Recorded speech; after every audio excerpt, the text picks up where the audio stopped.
So here we go. I'm going to go through the steps to creating mindful relationships so that you can acquire a deeper connection with the people who matter most to you. Secret number one is active listening.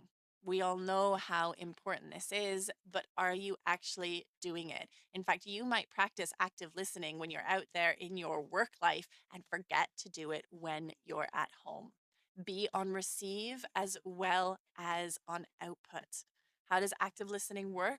Well, it means concentrating on what is being said to you, not racing ahead in your mind trying to think of how you're going to respond. And this can be in work relationships as well as personal relationships. We often start trying to think of what we're going to say back in response, that we stop listening to the full breadth of what's being said. So when you are engaged in dialogue with someone, listen and don't worry about how you're going to respond. The answer will come, and pauses are okay. We're afraid, I think, more and more of silences between moments of conversation.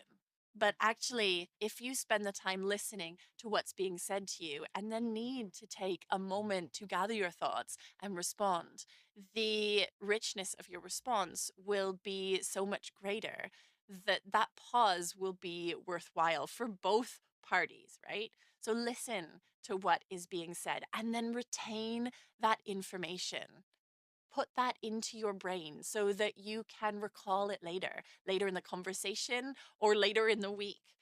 When you can show someone that you have been fully present in listening to them, being mindful in your approach to listening, then that connection is going to be so much deeper.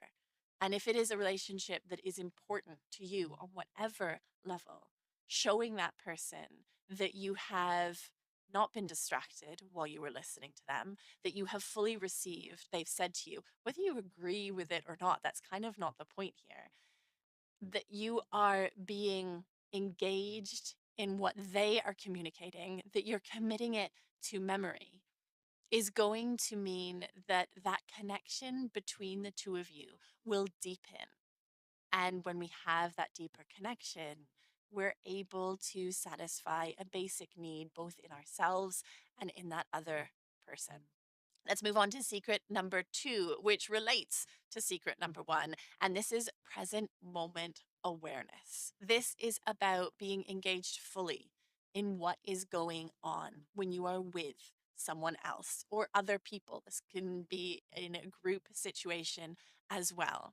So, we talked in the first secret about actively listening. This is about more than just the listening, more than just the communicating with words, but about allowing yourself to be fully engaged, be fully present in that company of the other person or the other people. This may involve turning off your phone, putting it away, and turn off the radio, turn off the TV. Just allow yourself to be. Now, I'm not saying that all the time when you come into a room, you're just fully on that person. That would be a little bit crazy intense. But for the important relationships in your life, make sure that you are carving out those moments on a day to day basis, not like once in a blue moon, not like, okay, today on date night, which we do every 6 months or whatever, we're going to be fully present. No, make sure that this is happening on a daily basis, whatever the relationship is.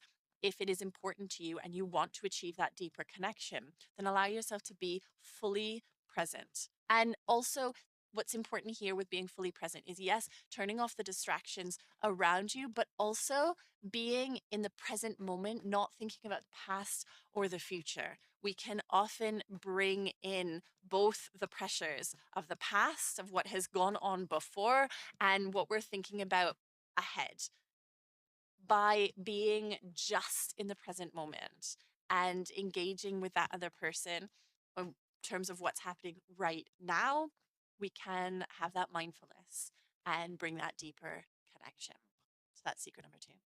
Secret number three is emotional regulation.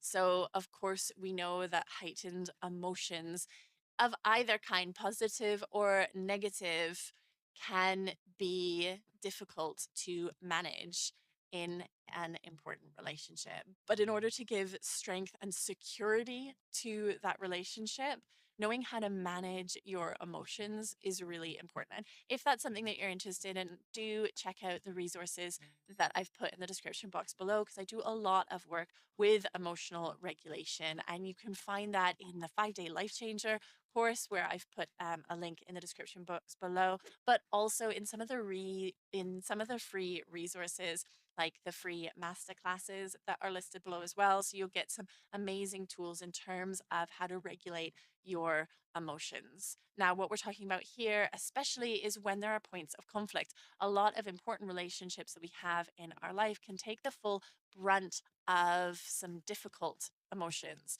Hands up if you've ever taken out on your partner what has gone on at work for you in the day, right? This is perhaps something that you're familiar with. Allowing yourself to regulate your emotions, whatever they may be, but to absorb and acknowledge what those emotions are, and to be able to monitor how they are being put forward when you are interacting with someone that you care about, can be a really important part of maintaining that deep connection, because we want to be able to bring emotions to the situation that are relevant and that are measured. That's not to say that we can't have these incredible extremes and high and low moods, but to have the resources to monitor and to navigate through them positively and with respect to the person or the people in our lives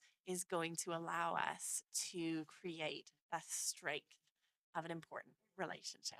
Again, if you don't feel like you have the tools yet to find that emotional regulation, then do check out the resources below. It's also something that I dive deep into in my one-to-one coaching, is we really look at how to monitor, how to navigate through emotional regulation. Final secret that I'm going to share with you today, secret number 4 in how to forge deeper connections with the important people in your life, is expressing gratitude.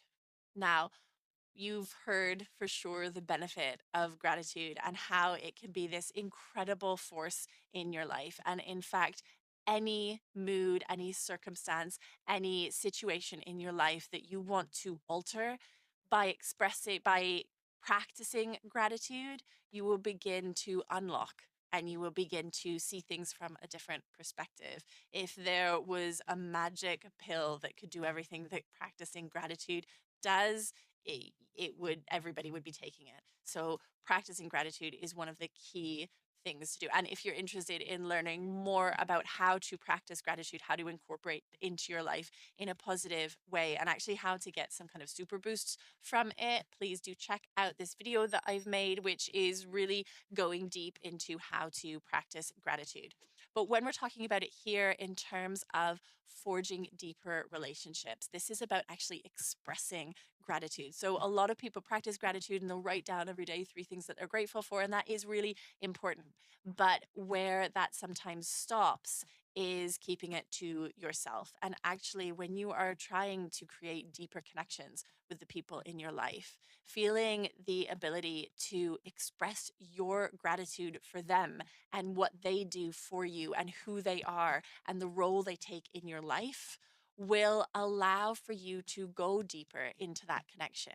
And the feel good factor of being able to express the gratitude that you feel for that person will resonate not only with them, but it kind of reciprocates back to you, because it's an amazing feeling when you can tell someone that what they've done for you or who they are for you is important on a daily basis. So, of course, we can all write it in a Valentine's Day card, or we can all write it in a thank you card to our colleague, or whatever it is, whatever connection you're talking about for you and wanting to make it deeper. Yes, we can do it in kind of special moments, but we can also do it on a day to day, moment by moment basis. And like any other positive habit, once you start doing it, you will be able to keep doing it.